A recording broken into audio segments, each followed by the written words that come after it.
नमस्कार साथियों, मैं के एस जंगीर अवसर क्लासेज वगैरह के यूट्यूब चैनल में आपका एक बार फिर से स्वागत करता हूं। आज अपन जोधपुर विश्वविद्यालय द्वारा आयोजित जो बीएससी एग्रीकल्चर ऑनर्स है पार्ट फर्स्ट सेमेस्टर फर्स्ट इनके लिए जो मैथ्स का जो पेपर है जो 2023-24 के अंदर आयोजित किया गया था। 2023-24 के अंदर आयोजित जो पेपर है उसका अपन सॉल्यूशन देखेंगे और इसके अंदर आए हुए जो सवाल है, आए हुए जो पर्सन है मैथ्स के पेपर के अंदर, इनका कुछ अपन सॉल्यूशन देखेंगे और हो सकता है ये अगले जो सेशन चल रहा है अपने 24-25 वाला, इस सेशन के अंदर ये पर्सन रिपीट हो जाए। तो देखना नहीं भूलिए, जरूर देखिएगा। और आप भी यदि पहली बार चैनल पे आए तो चैनल को सब्सक्राइब करें एंड लाइक करें, अन्य विद्यार्थियों को भी शेयर करें ताकि इन क्लासों का जो प्रॉपर फायदा है उन तक भी पहुंच सके। तो अपन कुछ आए हुए प्रश्न हल करते हैं जिसके अंदर मैट्रिक्स है, डिटर्मिनेंट है, डिफरेंशिएशन है, इंटीग्रेशन है और लिमिट वगैरह है। तो वहां से प्रश्न जो आए हैं अवकलन का प्रथम सिद्धांत वगैरह रहे उनको अपन देखते हैं किस प्रकार से हल करते हैं। तो बढ़ते अपन, ये जोधपुर विश्वविद्यालय के द्वारा आयोजित पेपर है बीएससी एग्रीकल्चर ऑनर्स के लिए part first semester first maths का पेपर है। मैथ्स जिसका कोड 111 है। तो ये 23-24 के अंदर आया हुआ पेपर है।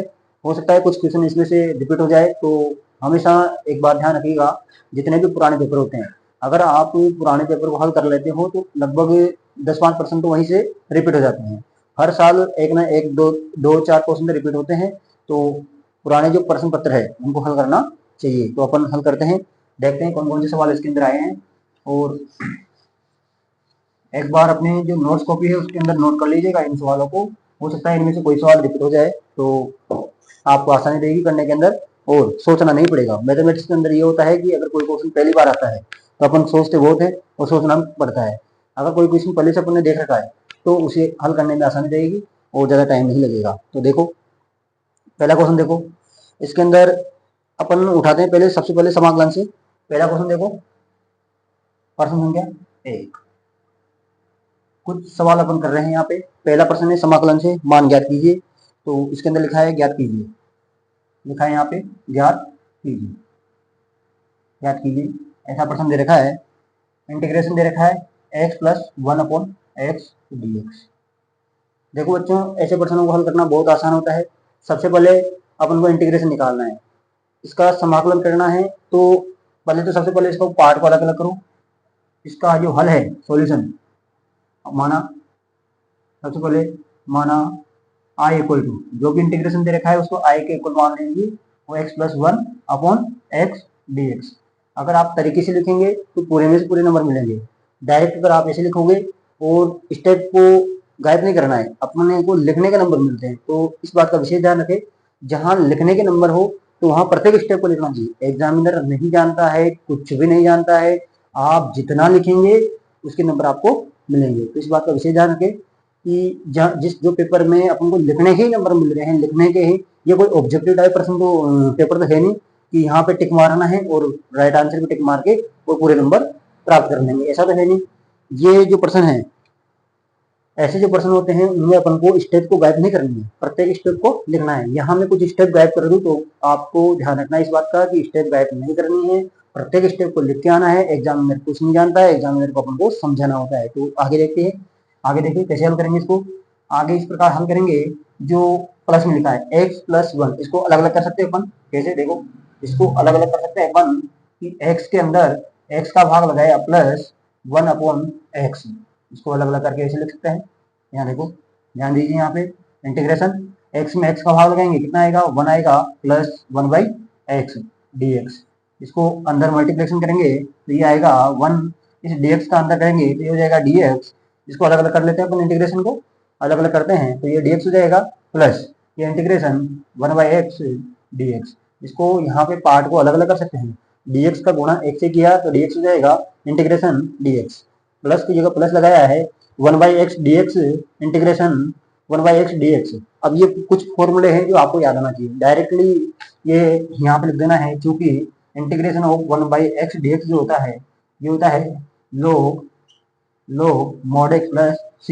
इस बात का आपको ध्यान रखना है कि कुछ जो फॉर्मूले हैं इंटीग्रेशन के वो आपको याद रखना है। 1/x का जो इंटीग्रेशन होता है x के रेस्पेक्ट में, विद रेस्पेक्ट टू x, इस बात का भी ध्यान रखना है कि x के रेस्पेक्ट में 1/x का जो इंटीग्रेशन होता है वो log x होता है, प्लस में c कांस्टेंट आता है, c अचरांक होता है। यहाँ पे c अलग अलग जगह पे अलग अलग मान लेगा, तो ये c अचरांक होता है, इस बात का ध्यान रखिए। तो आगे देखो इसको अपन कैसे हल कर सकते हैं। देखो x का dx 1 dx जो होता है, इस बात का ध्यान रखना है कि 1 जो dx होता है इसका जो इंटीग्रेशन होता है, इंटीग्रेशन जो होता है वो होता है x प्लस सी, यानी कि कांस्टेंट जो वैल्यू होती है उसका जो डायरेक्ट कोई भी कांस्टेंट वैल्यू दे रखी है तो उसका जो इंटीग्रेशन करेंगे, कांस्टेंट को बाहर ले लेंगे, एक को बाहर लेंगे कोई मतलब नहीं चलेगा। यहाँ पे अगर 2 होता है तो 2 को बाहर लेते हैं और dx का जो इंटीग्रेशन होगा वो x हो जाएगा, प्लस में सी अचरांक आ जाएगा। तो इस साइड में जो अपन बाहर लिखते हैं ना, ये भी लिखना चाहिए। अगर आप इसको लिखोगे तरीके से तो आपको पूरे में से पूरे नंबर मिलेंगे। अगर पूरे में से पूरे नंबर चाहते हो तो ये साइड में जो बातें हैं, ऐसा नहीं है अपने दिमाग में नहीं रखना है। दिमाग में अपन को पता है कि अपन को याद है, लेकिन उस एग्जामिनर को कुछ पता नहीं, एग्जामिनर को थोड़ी पता है कि तुम्हें याद है। तो तुम्हें यहाँ जितना लिखोगे इस बात से वो अंदाजा लगा लेगा कि स्टूडेंट को पूरा कंप्लीटली समझ आता है, इन चीजों की पूरी कंप्लीटली समझ है। तो इस बात का अपन को ध्यान रखना है। तो देखो dx इसका इंटीग्रेशन कितना हो जाएगा, x हो जाएगा, प्लस 1/x का कितना हो जाएगा, log mod x, प्लस के अंदर कांस्टेंट आ जाएगा c। तो ये जो देखो स्टूडेंट्स माय डियर, ये जो इसका जो इंटीग्रेशन आया है i इक्वल टू, तो लास्ट में लिखना है अतः, अतः पूरा लिखना है कंप्लीट, i इक्वल टू जो अपने पास में जो इसका इंटीग्रेशन आया i इक्वल टू वो है अपने पास में x log mod x plus के c। ये c यहाँ पे जहाँ लिख भी देना है, यहाँ c क्या है, c क्या है, c अचरांक बोलते हैं इसको, कांस्टेंट बोलते हैं। तो इस बात का जरूर ध्यान रखें, अचरांक बोल दो या कांस्टेंट बोल दो, ये सी यहाँ पे अचरांक कहलाएगा। तो माय डियर अगर इस प्रकार से अगर करके आते हैं परीक्षा में, इस प्रकार से अगर लिख के आते हैं, कोई भी बात जो भी फॉर्मूला लगता है उसको साइड में लिखना चाहिए था। अगर इस प्रकार से आप किसी भी प्रश्न को हल करते हो तो आपके पूरे में से पूरे नंबर मिलेंगे। तो इस बात का जरूर ध्यान रखें। अगला सवाल देखते हैं। ये अपना पहला सवाल जो इंटीग्रेशन का है। इंटीग्रेशन सबसे पहले अपन इंटीग्रेशन के सारे सवाल कर लेते हैं एक साथ में, फिर जो अवकलन के होंगे वो अवकलन के कर लेंगे। निर्देशांक ज्यामिति जो अपने कुछ यूनिवर्सिटी के अंदर कोऑर्डिनेट ज्योमेट्री दे रखी है, किसी यूनिवर्सिटी में नहीं दे रखी है, तो यहाँ दे रखी है तो उसके सवाल भी अपन हल कर लेंगे। तो वो अपने सिलेबस के हिसाब से ध्यान रखना है कि कौन सी यूनिवर्सिटी के अंदर, पहले एक बार सिलेबस देख लेना है। यहाँ में जोधपुर जो यूनिवर्सिटी है इसके द्वारा जो प्रश्न पत्र 2023-23 के अंदर आया है उसे हम हल करवा रहे हैं। तो वहां पे जोधपुर के अंदर कोऑर्डिनेट ज्योमेट्री चलती है, तो उसके कुछ सवाल दे रखे हैं।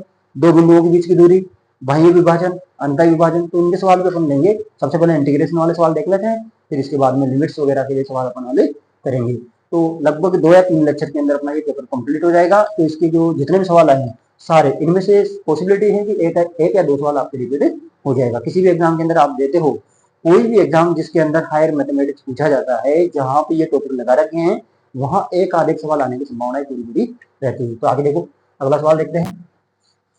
अगला सवाल देखो, अगला सवाल अपन देख सकते हैं बच्चों। अगला सवाल इस प्रकार दे रखा है इन्होंने कि देखो प्रश्न संख्या 2 दे रखी इसमें, इंटीग्रेशन करना है आपको, इंटीग्रेशन करना है। यहाँ लिखा है इसने एवल्यूएट मतलब ज्ञात कीजिएगा, इंटीग्रेशन करना है आपको 1/1 plus x square, 1/1 plus x square dx। इसका क्या करना है आपको, का मान ज्ञात करें, का मान ज्ञात करें। तो माय डियर बहुत आसान होता है, थोड़ा बहुत इसके अंदर दिमाग लगाना है कि देखो इंटीग्रेशन जो अवकलन करते हैं, अवकलन की ही जो एंटी जो डेरिवेटिव करते हैं वही चीज यहाँ पे है। मतलब अवकलन की जस्ट उल्टी प्रक्रिया है। यहाँ समाकलन का मतलब होता है चीजों को जोड़ना, बहुत सारी जो चीजें दे रखी है उनको जोड़ना ही समाकलन कहलाएगा। तो यहाँ इसका समाकलन करें, थोड़ा बहुत सोचना पड़ेगा कि कौन सा सब्स्टिट्यूट लगाए यहाँ पे कि ये ऐसे आसानी से हल कर सकते हैं। देखो x की जगह क्या रखे, x जो अपने त्रिकोणमितीय जो अनुपात होते हैं उनमें से कौन सा अनुपात रखे, कौन सा सूत्र यहाँ पे बनेगा। तो आपने त्रिकोणमिति के समीकरण में जो अपने सर्व समीकरण जिनको बोलते हैं आइडेंटिटी बोलते हैं, तो वो अपने आपने पढ़ी होगी। जैसे साइन स्क्वायर थीटा होता है, sine square theta plus cos square theta equal to कितना होता है, 1 होता है। ऐसी कोई सर्व समीकरण पढ़ी होगी आपने। एक और होती है 3 सर्व समीकरण जिसके अंदर 1 plus tan square theta equal to होता है सेकेंड स्क्वायर थीटा। फिर होता है एक और होती है 1 plus cot square theta equal to होता है कोसिकेंट स्क्वायर थीटा। 1 प्लस, यहाँ देखो ये कुछ ऐसा ऐसा लग रहा है, इसमें से देखो यहाँ कुछ ऐसा लग रहा है कि अपन अगर यहाँ पे x को प्रतिस्थापित कर दे किसके द्वारा, tan थीटा के द्वारा, जिससे आसानी से हल कर सकते हैं। देखो इसे हल कैसे करेंगे, सबसे पहले इसका हल लिखेंगे। हल कैसे करेंगे इसको देखो, देखो मैं डियर हल कैसे करेंगे, इसको आई इक्वल टू मान लेते हैं। लेट माना आई इक्वल टू मानते हैं इसको integration 1/1 plus x square d x. अपन क्या करते हैं, x इक्वल टू, देखो x की जगह पे x equal to tan theta प्रतिस्थापन लेने पर कौन सा प्रतिस्थापन आपने काम में लिया है तो वो यहाँ पे लिख देना है लेने पर। जैसे ही अपन प्रतिस्थापन लेते हैं माय डियर, तो अपन को क्या करना होता है, अवकलन करना होता है। समाकलन से मैंने पहले कहा है, समाकलन करने से पहले अवकलन की प्रक्रिया पढ़नी पड़ती है। अवकलन किस प्रकार करते हैं, तो अवकलन यदि आपको आते हैं, क्योंकि यहाँ पे समाकलन के अंदर कुछ प्रतिस्थापन काम में लेते हैं, और उन प्रतिस्थापन को जैसे ही काम में लेते हैं उनका क्या करना होता है, उनको अवकलन करना होता है। किसके रेस्पेक्ट में करना है, तो यहाँ पे थीटा के रेस्पेक्ट में डिफरेंशिएशन करना है, इसका अवकलन करना है। तो देखो माय डियर कैसे करेंगे, यहाँ पे लिखते हैं, इसको लिखेंगे अपन x का dx लिख देंगे। tan थीटा का जो डिफरेंशिएशन होता है यहाँ पे लिख देना है क्योंकि करके, क्योंकि d अपॉन dy, यहाँ पे अगर जो थीटा दे रखा है, यहाँ थीटा दे रखा है, तो इसका जो थीटा के रेस्पेक्ट में कर देंगे अपन। tan जो थीटा है इसका जो अवकलन होगा थीटा के रेस्पेक्ट में, वो कितना हो जाएगा, सेकेंड स्क्वायर थीटा। कितना हो जाएगा ये, सेकेंड स्क्वायर थीटा। तो इस बात का जरूर ध्यान रखना है माय डियर कि जो tan का जो अवकलन होगा वो होगा सेकेंड स्क्वायर थीटा, यहाँ लिख देंगे सेकेंड स्क्वायर थीटा, और लास्ट में लिखेंगे डी थीटा। इस बात का जरूर ध्यान रखना है। तो यहाँ पे जो भी x है उसके स्थान पे क्या रखेंगे, tan थीटा रखेंगे, और dx है उसके स्थान पे क्या रखेंगे, सेकेंड स्क्वायर थीटा रखेंगे। तो देखो माय डियर इसको अपन लिख सकते हैं, now I equal to integration करेंगे अपन 1/1 प्लस x के स्थान में क्या रखेंगे, tan स्क्वायर थीटा, और dx, इस dx को हटा करके क्या लिख सकते हैं अपन, सेकेंड स्क्वायर थीटा लिख सकते हैं, डी थीटा। यहाँ देखो माय डियर क्या होगा, 1 प्लस tan स्क्वायर थीटा, यहाँ जो सरसंख्या दे रखी है इनमें से इसको क्या लिख सकते हैं अपन, सेकेंड स्क्वायर थीटा लिख सकते हैं। देखो इसको क्या लिख सकते हैं अपन, सेकेंड स्क्वायर थीटा लिख सकते हैं। तो ऊपर देखो, ऊपर बन रहा है second square theta D theta, बटे में क्या होगा 1 प्लस tan स्क्वायर थीटा को क्या लिख सकते हैं अपन, सेकेंड स्क्वायर थीटा लिख सकते हैं। देखो उसके अंदर सरसंख्याएं दे रखी है, कुछ सरसंख्याएं जो दे रखी है यहाँ पे लिख लेना है। सर्वसंख्याएं इनको बोलते हैं सर्वसंख्याएं। क्या बोलते हैं, ये जो बेसिक जो सर्वसंख्याएं हैं इनको ध्यान रखना है। सर्वसंख्याएं ये ध्यान रखना है अपन को। 1 प्लस tan स्क्वायर थीटा जो होता है वो सेकेंड स्क्वायर थीटा होता है, इसका ध्यान रखना है अपन को। तो 1 प्लस tan स्क्वायर थीटा की जगह हम क्या रख सकते हैं, सेकेंड स्क्वायर थीटा रख सकते हैं। और यहाँ देखिएगा सेकेंड स्क्वायर थीटा से सेकेंड स्क्वायर थीटा कैंसिल हो जाएगा, यहाँ पे बचेगा कितना 1 डी थीटा, और 1 का जो इंटीग्रेशन होगा वो हो जाएगा यहाँ पे थीटा, प्लस के अंदर कौन आएगा, अचरांक आएगा। अभी तक इसका आंसर नहीं आया है। अब यहाँ देखो, यहाँ से अपन थीटा की वैल्यू निकाल सकते हैं। x इक्वल टू अपन लिया tan थीटा, तो यहाँ से थीटा निकालेंगे तो इस tan को इधर लाएंगे तो ये क्या बन जाएगा, tan इनवर्स में चला जाएगा। किसमें चला जाएगा, चूंकि करके लिख लेना, चूंकि x इक्वल टू जो अपन ने प्रतिस्थापन काम में लिया है वो लिया है tan थीटा।